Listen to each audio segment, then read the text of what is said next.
Hello everyone, happy Monday and welcome to this week's installment of Smash or Pass, a series where we talk about the latest fragrance releases that have been announced over this past week and evaluate whether or not we want to get them and why. This series is essentially window shopping for fragrances, where we just talk about what's new and we talk about the notes, we evaluate the trends, and it's a fun way for us to not only catch up over the weekend, but also just chat about what's new in fragrance. If this is your first time watching this channel, hello, my name is Anya. I absolutely love perfume. I talk about fragrances here at this point 3 times a week with long form content from Monday, Wednesday, and Friday, tentatively. And I also publish additional content throughout the week in terms of shorts. And I also have an Instagram and a TikTok where I publish a lot of content on there as well. So if you're also interested in learning a little bit more about fragrance history, I have a podcast. It's called The Fragrance Report, and I launch a new episode of this podcast every single Wednesday on Spotify and on YouTube.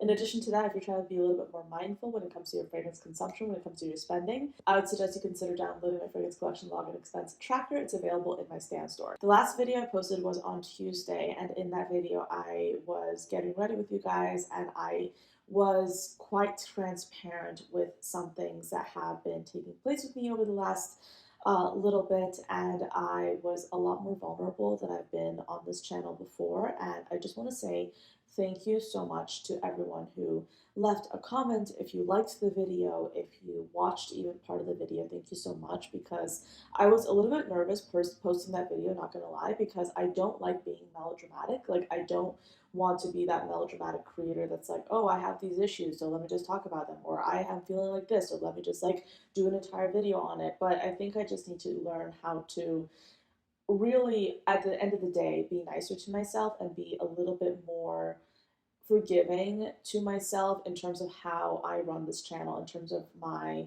creative output, and understand the fact that I am a human being and I deserve a chance to kind of recuperate. And that's what I was doing last week. So I just want to say thank you to every one of you who supported me through that. And also, if you haven't watched that video, basically I'm going to be cutting back on how much I'm posting on this channel. I'm still going to be posting shorts every day, and I have been doing that.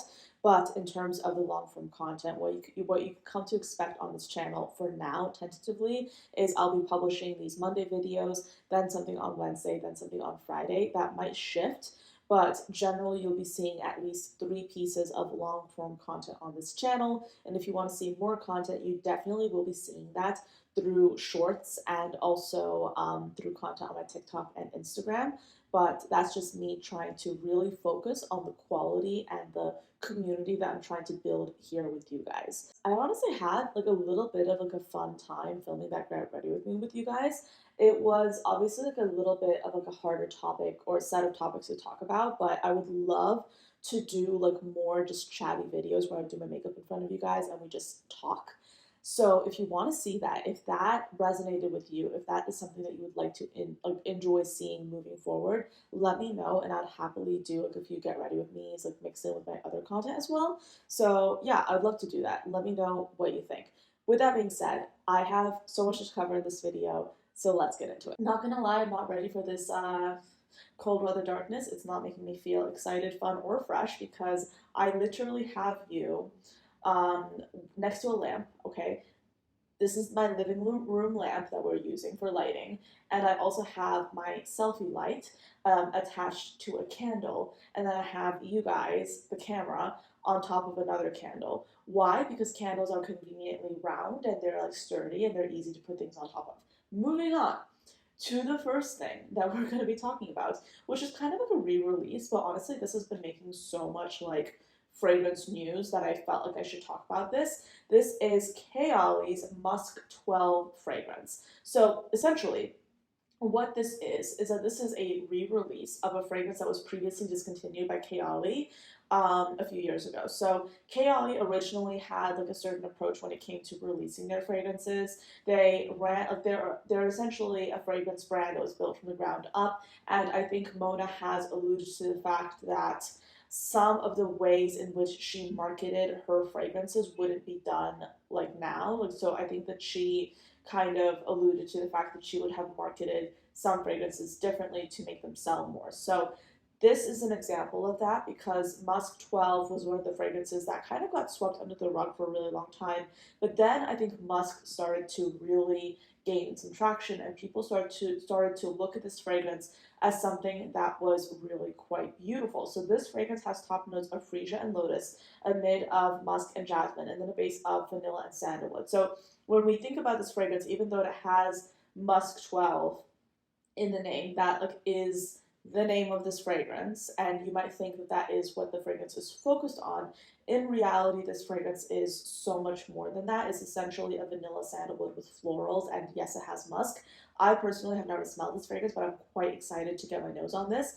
And yes, they're finally releasing this. This is one of those things that I think the consumer base really wanted, and it's nice to see Kayali listen to their consumers and come out with this kind of fragrance. And obviously it did take a little bit of time, but that is purely because it's still like a big lift, I imagine, to come out with enough production to get these fragrances on the market, especially considering how big Kayali's audience is. So I'm really excited about this. I'm looking forward to finally getting my nose on this fragrance that has kind of become a cult favorite, even though it's very difficult to get. Up until now, at least. One of the big beauty conglomerates, Pewig, this is a Spanish fashion and beauty conglomerate, is launching 3 new fragrances as part of their collection called Colonias Absolutas. And this is supposed to be a collection that is a nod to Mediterranean perfumery while also acknowledging Pewig's Spanish heritage. According to Fragrantica, this collection has been created in homage to Antonio Pewig and the family's enduring cultural legacy. The collection distills the emotion and purity of traditional colognes into a modern expression. Conceived by master perfumer Jean-Claude Elena, it stands as a sincere ode to the very origins of perfumery. So there will be a collection of 4 fragrances. I said 3, there's 4. And in general, we have Agua Brava, we have Agua Lavanda Iris, Agua Mediterranea, and last but certainly not least, Agua Noble. So let's break these down note by note. So Agua Brava is a fragrance that's aromatic and woody with top notes of mint. It has a mid of clary sage and lavender, and then it has a base of woodsy notes and oak moss. Then we have Aqua Lavanda Iris, and this has a top note of lavender, a mid of white iris, and then a base of angelica and musk. After that, we have Agua Mediterranea. I can't pronounce anything. This is a citrus fresh fragrance with notes of citrus and bitter orange at the top, a mid of mint and fig, and then a base of cedar wood. And then at the last but not least slot, we have Agua Noble, and this fragrance will have top notes of bergamot, mandarin, and lemon, a mid of orange blossom, orange leaf, and orange, and then a base of leather. Interestingly enough, I think the first 2 really piqued my attention the most, particularly Agua Brava. It just seems like the perfect kind of sort of like perfect transition period fragrance. In fact, all of these fragrances do seem quite interesting. So I'm doing a little bit of research, and this is my understanding. So basically this fragrance line appears to be a relaunch, because in the past they've had a version of these fragrances released, and I think you can still get those versions on FragranceNet. I'm seeing these on Walmart, eBay for like pretty low price of $15 to $30 to $40. But the bottle design on those listings is completely different, and it does appear that it became a little bit difficult to get these fragrances at a certain point. My assumption is that these are going to be relaunches of these fragrances. The bottle design appears to be a little bit more elaborate, and these fragrances themselves, these new fragrances, are going to be priced at 180 euros. So these are going to be available exclusively from Pewig's website. So these are only going to be available online, and I do think it's interesting. I am hopeful that they are going to include a discovery set for these fragrances, and it appears they do for $70. I'm kind of torn on this because on one end, I'm kind of like thinking, okay, this seems like a really interesting launch, and it seems that they're clearly trying to cater towards the upscale fragrance market. But at the same time, like a certain version of these fragrances is literally available on FragranceNet. So from a branding perspective, it's interesting because like, they're clearly trying to go for like a more elevated aesthetic. But I'll be curious to see how many people will jump at the chance to spend close to 200 euros on a fragrance that is also available on FragranceNet in another version for far less.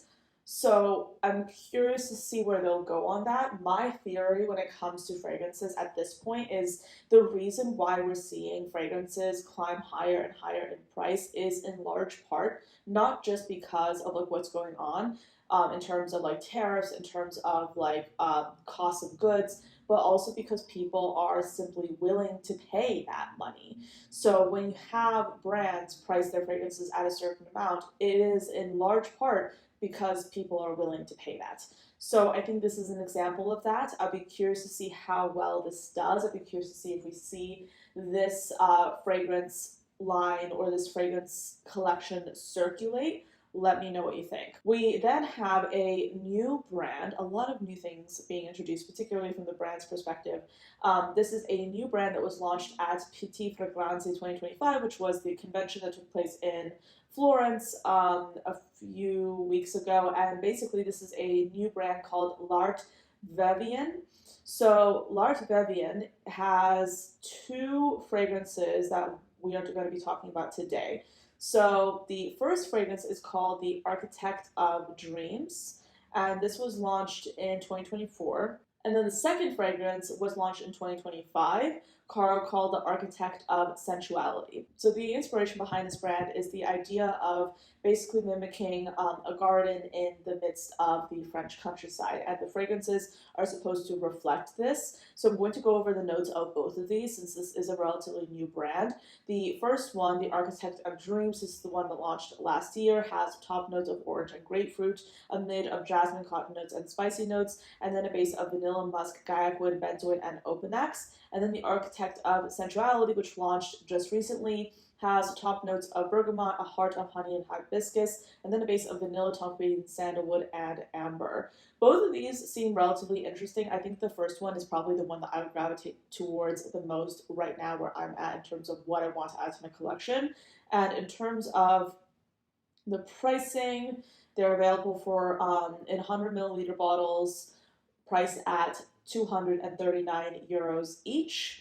The brand also does offer 5 milliliter samples priced at 15 euros. I think that is fantastic. I think when you look at this brand and what other brands are doing comparatively with their samples and discovery sets, this brand is already seeming to be a little bit more accessible with how they're distributing their fragrances. And I do think that this collection of fragrances is an example of what brands will have to be doing if they want to stand out in a largely online driven fragrance market by coming out with fragrances that are meant to catch the visual attention of the consumer. So this is the kind of fragrance that like I can already like look at this and I know that this kind of fragrance bottle design, this kind of concept will stick in my brain because I haven't really seen a lot of other brands do this kind of bottle design. So naturally this fragrance will kind of stay in my brain, this brand will stay in my brain simply because the bottle design is a little bit more extra, a little bit more unique, a little bit more artistic. And it looks like, again, I don't have this bottle in front of me, so I can't tell, but it looks like they just put a sticker on it. And in that situation, I mean, it doesn't look like bad quality or anything. I'm not trying to say that, but it does look like they put like a sort of plaque on it. But in that kind of like perspective, it's a lower cost way of making their bottle stand out. So I do commend them for that. I think the bottle design does look artistic, lovely, and gorgeous. And this is an example of a brand that is clearly looking to stand out. So we love to see it.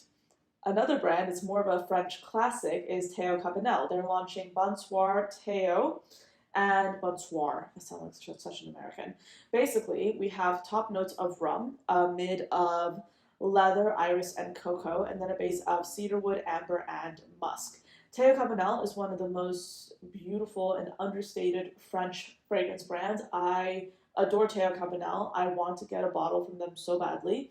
I've had a few that I've considered over the years. I really do need to get my nose on this new one because I feel like this was made for me.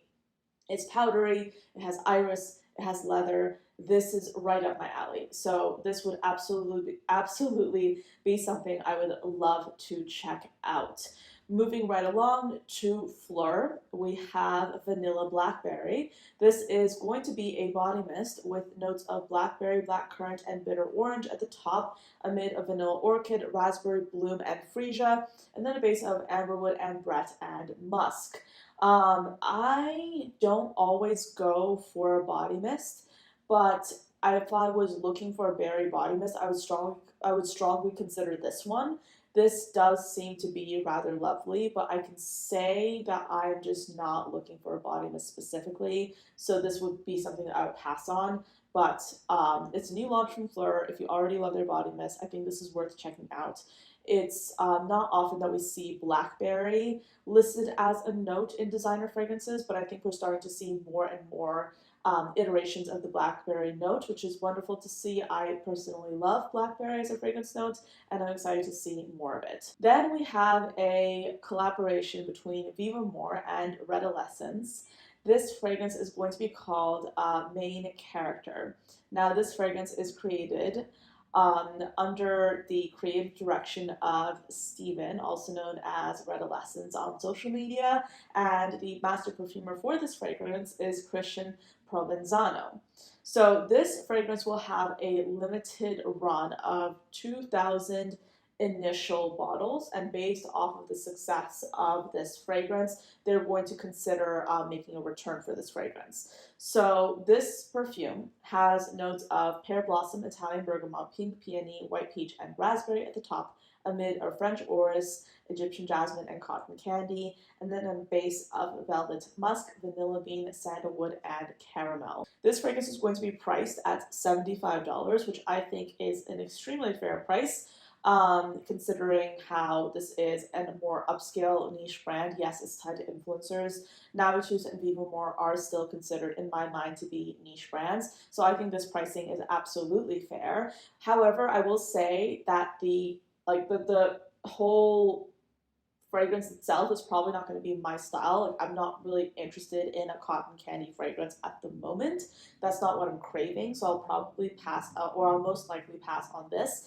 But I will say, Steven is so lovely. I've met him several times, and he is one of the creators that is literally so nice, so polite, so lovely, very kind and knowledgeable. So I just wanted to put that out there to say that if you are looking to support someone who really is such a sweetheart and so passionate about his love of fragrances, definitely do so. This does look like a really fun and girly release, so it's really wonderful to see a creation from him and Vivamor. So this is going to be Main Character from Vivamor. We also have a new release by Tocca. Now, Tocca is launching this fragrance called Layla, and this is going to be their first gourmand, their first true gourmand fragrance with top notes of green mandarin, bergamot, and a desert rain accord amid of jasmine nectar, lily of the valley, and cardamom blossom,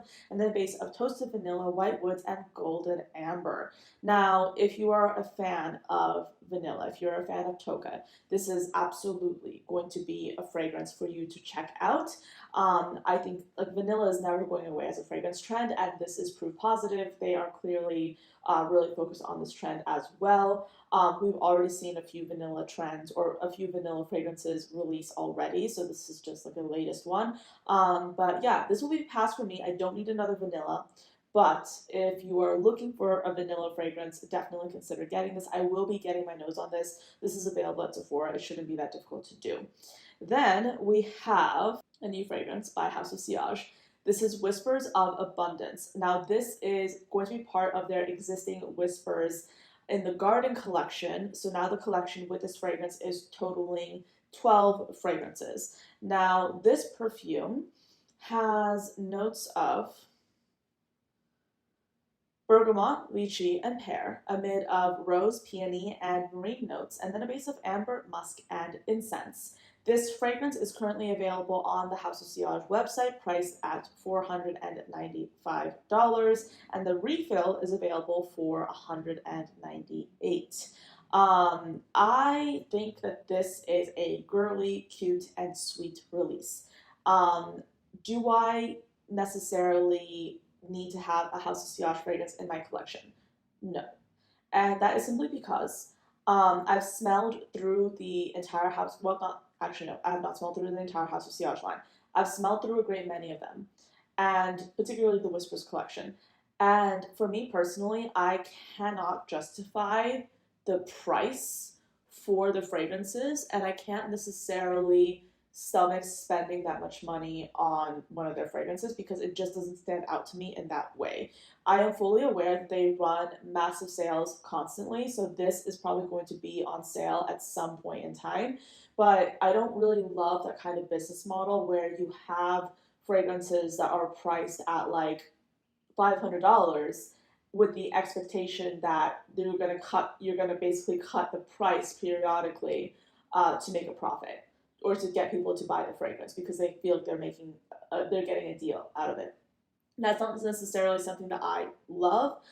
That doesn't necessarily turn me off of the brand, but it does like not necessarily make me want to buy it. Does that make sense? And also, it's the simple fact that like this is just a matter of personal preference. House of Siage has not like stood out to me as like something that I'm like, oh my gosh, this is amazing. I must try this, and that is out of personal preference. So this is definitely going to be a pass. But I believe they're available at Saks Fifth Avenue, so that might be something that you can check out. Something else that looks absolutely beautiful is a new addition to the Sespiro collection. This is Vibrana. Now, Vibrana will be a fragrance that blends freshness with the seductive depth of Acento. And this fragrance will have top notes of bergamot and orris, a mid of nutmeg, moss, and muguet, and then a base of amber, musk, and patchouli. I absolutely really want to try this. This looks absolutely delicious, and I think that orris is one of those fragrance notes that I am falling in love with over and over again. In so many of the fragrances that I've been adding to my collection, orris has been a prominent feature, so I'm looking forward to getting my nose on this one. But because this is of course Sespiro, this will likely be going on the wish list. But this is one of the fragrances that I'm genuinely curious about trying out. I'll probably not get this outright because like it's going to be a more high-end fragrance, and that's not necessarily something I want to get lightly, but this is definitely one that I'm curious about smelling myself. Alright, so that's it for this video. Let me know if there's anything that stood out to you in this particular video. Is there anything that we talked about that was particularly interesting or anything that you would rather not see? I'll be curious to hear your thoughts in the comments below. Let's have that discussion. And also, if you have any ideas or any notions about what you would like to see on this channel moving forward, now that we've kind of like been shifting things around a little bit, I'd be curious to hear your thoughts down in the comments below. As always, thank you for watching, and I'll see you next time. Bye!